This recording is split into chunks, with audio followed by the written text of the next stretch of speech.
In today's video, I'm going to teach you how to add Google Chrome as a window capture in OBS Studio. Whether you're looking to create tutorials, stream gameplay, or just showcase something on your browser, this guide will walk you through each step to seamlessly integrate Chrome into your OBS Studio setup. Let's dive right in. To begin, make sure you have OBS Studio open on your computer. OBS Studio is a versatile tool used by streamers all around the world, and it's crucial to have it ready for this tutorial. Once you've got it open, you'll want to direct your attention to the lower left section of the window, where the Sources box is located. In the Sources area, look for the small plus sign. This icon is your gateway to adding new visual elements to your scene. Go ahead and click that plus icon to bring up a list of possible sources you can add. From the list that appears, you're going to select Window Capture. This option is perfect for capturing specific applications like Google Chrome that you have open. Once you've clicked on Window Capture, a dialog box will appear. Here, it's important to name your source something recognizable, such as Chrome Browser, so you can easily find it later on, especially if you have multiple window captures.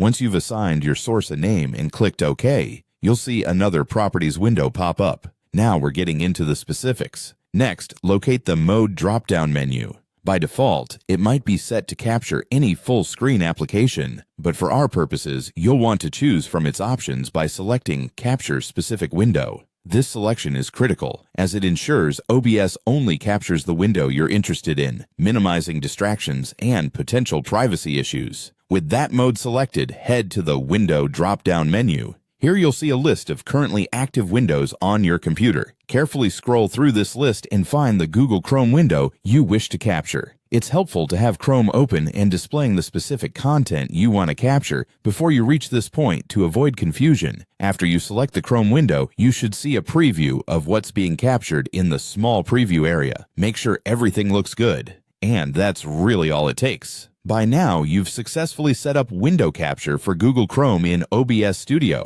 and you're ready to make your stream or recording look professional and polished with this new source. Remember, you can always revisit these settings in OBS if you need to tweak, resize, or reposition your Chrome capture. With practice, it'll become second nature. Thanks for following along, and happy streaming!